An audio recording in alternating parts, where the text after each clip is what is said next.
6 years ago, 700 Club Asia featured my life story as a missionary in India. That testimonial covered up to the time I was still part of a seminary based in California. I transitioned out of the seminary in 2017, shortly after which I published my book on mission, the story of a Filipino missionary's journey to discover God's purpose through times of joy and pain. I also started a nonprofit called Go Equip, where I train missionaries online and mentor them. And now, of course, I started this YouTube channel as part of my ministry. I thought I'd share this testimonial with you. God bless and enjoy. Taong 1995 nang tumugon si Elsie sa tawag ng Panginoon na maging misyonero sa India. Buong pusong nagbahagi ng salita ng Diyos si Elsie kahit malayo sa sariling pamilya. When I start praying for the lost in different countries, I'll start crying. When I start preaching about the lost, I'll be crying. You just feel God's heart for them. And how often God thinks of His people. And how grief it is when we ignore His heart for the lost. Hanggang mangyari ang di inaasahan. I was angry at God. In my heart, I started saying, how can you let this happen to me? Nangyari kay Elsie Reyes ang bagay na kinatatakutan ng sinumang babae, ang mapagsamantalahan. Naganap yon nang siya ay nagmimisyon sa India. The thing that I really grieved over was my virginity.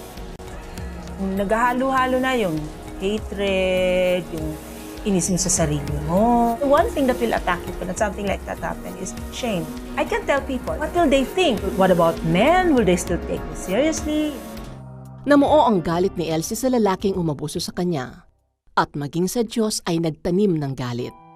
Hanggang sa masumpungan ni Elsie ang bagay na makapagpapalaya sa dinaramdam. In love and confession, there's healing. Agad na tumawag si Elsie sa pastor at kinuwento ang buong pangyayari. Sabi niya, Elsie, this is a mortal wound.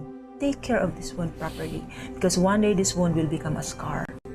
And sabi niya, a scar is not a terrible thing because the scar is actually the strongest tissue. So next time the enemy attempts to hurt you in that area again, you will not be hurt anymore because you have been wiser and you have healed well.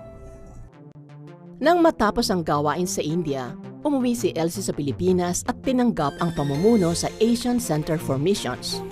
Dito, isang pangako ang binigay ng Diyos sa kanya. And the Lord said, the Lord is giving you administrative gifts. You open that. And the Lord is not called you to be single.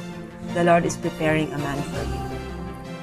Bagaman buo ang paniniwala sa Diyos, minsay naiinip din si Elsie. Okay, and you start wondering, kailan mo kaya i-fulfill yung promise? But I know that I will get married one day. But I do not want to use my energy thinking about that. Habang abala si Elsie sa paglilingkuran sa Diyos, dumating si Todd sa kanyang buhay. Todd has email sa Christian dating site. So we started chatting. So I finally asked him, why are you investing so much time? Sabi niya, I'm really chatting with you with the hope there may be a chance for us for a long-term relationship. He was very serious. Sa pagkakataong ito, ipinagtapat na ni Elsie kay Todd ang sinapit sa India. Basta sabi niya lang, I'm glad it's in the past. His goal is to make up. If other guys did not treat me well, he will make sure I'm treated well. Matapos ang ilang buwang pagchat-chat ni na Elsie at Todd, nagpa siyang magkita ang dalawa sa Maynila. We never had experienced awkward moments. When he finally proposed, and he said his piece, and I would like to formally ask and for Elsie's hand in marriage from you. Do you give me your blessing? At ikinasal sina Elsie at Todd sa Amerika. Patunay na tapat ang Diyos sa kanyang mga pangako. Ngayon ay nagtatrabaho si Elsie bilang Vice President for Operations sa Sam Bible College and Theological Seminary sa California.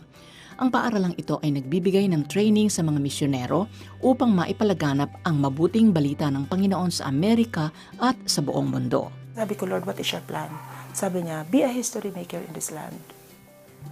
Sabi ko, Lord, that's a tall order.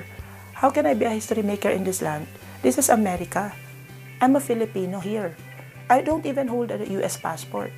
So I struggled with that instruction. How?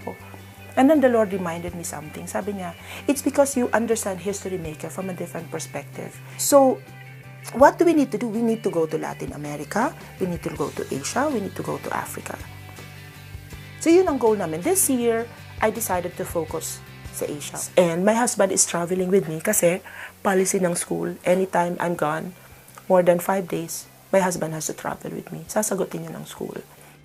Bagaman mabigat ang kanyang trabaho, alam ni Elsie na tinawag siya ng Diyos upang magturo at tumulong sa mission saan mang panig ng mundo.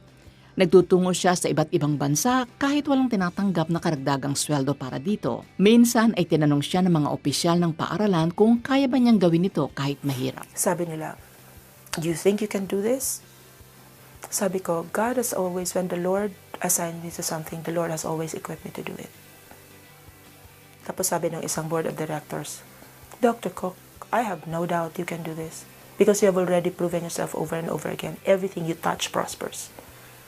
Siya si Elsie Reyes Cook, misyonero, Pilipino, maituturing na isang huwarang OFW.